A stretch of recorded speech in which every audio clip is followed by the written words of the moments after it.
मुद्दों को लेकर सोरा विधानसभा में वोट मांग रहे हैं आप? मैं व्यक्तिगत टीचर पेशे से जुड़ा हूं, जो शहर से दूर हैं। यदि मैं जीतूंगा, मैं अपनी व्यक्तिगत निधि से, मैं व्यक्तिगत अपने खर्चे से जगह जगह जहां दूर हैं वहां कोचिंग संस्थान खोलूंगा, जिससे पढ़ के गरीब के बच्चे यहीं पढ़ेंगे। जो दूर जाके शहर जाके वो फीस नहीं दे पाते, पढ़ नहीं पाते, कमरे का किराया नहीं दे पाते, उनकी सेवा मैं यहीं करूंगा। दूसरा, स्वास्थ्य के लिए जो बैरिस्टर साहब के हैदराबाद में 20 रुपए के पर्ची पे जो स्वास्थ्य की सुविधा मिलती है, मैं उनसे कहकर यहाँ आज हमारे बीच में सोरा विधानसभा के MIM प्रत्याशी सीताराम सरोज जी हैं। आपको पता होगा कि सोरा विधानसभा क्षेत्र आलू और पावरलूम के लिए जाना जाता है। सोरा विधानसभा में जहां पटेल बाहुल इलाका है, जहां पर आलू की खेती बहुत ही बढ़ चढ़ कर की जाती है, वहीं मऊआमा का पावरलूम भी बहुत मशहूर है। लेकिन चुनावी मुद्दों की बात करें तो मऊआमा बहुत बड़ा मुद्दा रहा है कताई मिल का। ये सारी जगहों पर हमारे बीच में आज किराओं की धरती पर पधारे हैं MIM के प्रत्याशी सीताराम सरोज जी। मैं जानूंगा कि यहाँ पर सोरा विधानसभा में क्या मुद्दे हैं और किस मुद्दे पर इस बार चुनाव लड़ रहे हैं। क्या मुद्दे हैं MIM के? MIM के मुद्दे हैं सबको शिक्षा, स्वास्थ्य और सड़क, पेयजल, शुद्ध पेयजल, इन सभी मुद्दाओं पे चुनाव में लड़ रहा हूं।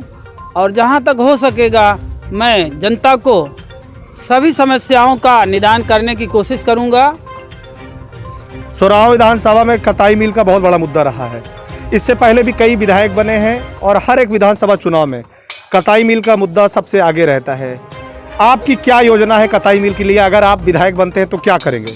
यदि मैं विधायक बनता हूं तो कताई मिल के लिए जहां तक इसकी कोशिश होगी, मैं चाहे मुख्यमंत्री तक जाना पड़े, चाहे प्रधानमंत्री तक जाना पड़े, या इस विभाग के मंत्री तक जाना पड़े, या प्रमुख सचिव तक जाना पड़े, जहां भी मुझे जाना पड़ेगा मैं ज़रूर जाऊंगा और पूरी कोशिश करूंगा कि कताई मिल को यहां से फिर से शुरू किया जाए। जो 2 विधायक यहां से चुने गए हैं या जितने भी विधायक चुने गए हैं, जब से कताई मिल बंद है, मैं उसमें अलग करने की कोशिश करूंगा। सोरा विधानसभा सुरक्षित सीट है, आपको पता होगा। दलित समाज के ही और भी प्रत्याशी, बहुत बड़ी चुनौतियां हैं। कैसे इन चुनौतियों से निपटेंगे आप? सर, मैं पेशे से टीचर रहा हूं, टाइप और शॉर्ट हैंड के टीचर हूं मैं 91 से लगातार। मेरे साथ इतने बच्चे सचिवालय से लेकर जिला मुख्यालय तक के मेरे बच्चे हैं, और इतना मैंने उनके साथ किया है। मैं उनसे चल के अपने गुरुदक्षिणा के रूप में क्या कहते हैं अपने मत को लूँगा। उस शिक्षण क्षेत्र के दौरान जो हमारे देश की जनता है, हमारे प्रदेश के, हमारे साथ के जो लोग हैं, मैं उनसे पूरी मदद लूँगा। और ये बताएं, आप ये बता रहे हैं कि हमारे बच्चे हैं, जी। ये बच्चे से तो अकेले चुनाव जीता नहीं जा सकता। नहीं, यहाँ पर मुद्दे क्या है? विकास का मुद्दा है या जाति समीकरण फिर से साधा जा रहा है? नहीं, जिनका काम है जाति मुद्दा का, वो जाति मुद्दा साधेंगे। मेरा काम विकास का है, मैं विकास का काम करूँगा। ओवैसी साहब के जो वो हक, हकूक और न्याय की बात करते हैं, मैं उसको लागू करूँगा। विपक्षी पार्टियां कहती हैं कि MIM वोट कटवा पार्टी है, इसको आप कैसे देखते हैं? सर, ये उनका व्यक्तिगत मानना है ना कि ये वोट कटवा पार्टी है। आप जानते हैं कि जो क्या कहते हैं पार्टियां होती हैं, कोई वोट कटवा कहती है, कोई कुछ कहता है, लेकिन ओवैसी साहब सबको लेके चलते हैं। पार्टियां किसी एक व्यक्ति की नहीं होती, एक जाति की नहीं होती हैं। पार्टियां सभी सदस्यों की होती है, सभी जनता की होती है। मैं उनकी बात करूँगा। वोट कटवा उनका व्यक्तिगत मानना है, वोट कटवा कहे, जो भी उनकी सोच है वो अपनी बात अदर का कितना साथ मिल रहा है मुस्लिमों के साथ में? देखिए, ये आरोप रहा है कि असदुद्दीन ओवैसी मुसलमानों की बात करते हैं, असदुद्दीन ओवैसी मुसलमानों की बात करते हैं, और अदर को आप कैसे जोड़ रहे हैं? जी, असदुद्दीन ओवैसी जो प्रमुख हैं, बैरिस्टर साहब जो पार्टी के प्रमुख हैं, उनका और मैं व्यक्तिगत अपना, यहाँ पूरे में जो है 2 प्रकार से वोट मिलते हैं। एक पार्टी का होता है और एक व्यक्तिगत होता है। मुझे दोनों मिल रहे हैं, पार्टी का भी मिल रहा है, व्यक्तिगत भी मिल रहा है। इसलिए मेरा विश्वास मैं जीत के आऊँगा। व्यक्तिगत टीचर पेशे से जुड़ा हूँ, जो शहर से दूर हैं। यदि मैं जीतूंगा, मैं अपनी व्यक्तिगत निधि से, मैं व्यक्तिगत अपने खर्चे से जगह जगह जहाँ दूर हैं वहाँ कोचिंग संस्थान खोलूँगा, जिससे पढ़ के गरीब के बच्चे यहीं पढ़ेंगे।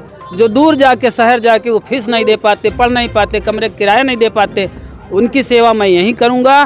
दूसरा, स्वास्थ्य के लिए जो बैरिस्टर साहब के हैदराबाद में 20 रुपए के पर्ची पे जो स्वास्थ्य की सुविधा मिलती है, मैं उनसे कहकर यहाँ लाने कह रहे हैं 80 और 20 की लड़ाई है, इस पे क्या कहेंगे आप? ये इनका योगी जी का मामला है ना। आप चुनाव उनके खिलाफ लड़ रहे हैं, योगी जी कह रहे हैं 80 और 20 की लड़ाई है। योगी अकेले से नहीं लड़ रहा हूँ, मैं सबसे लड़ रहा हूँ। योगी हैं, अखिलेश हैं, बहन जी हैं, सबसे मैं लड़ रहा हूँ। मैं अकेले लड़ रहा हूँ। उनका सोच है, वो अपनी बात करेंगे, मैं अपनी बात करूँगा। मुझे किसी से डर नहीं है, चाहे योगी हो चाहे जो भी हो।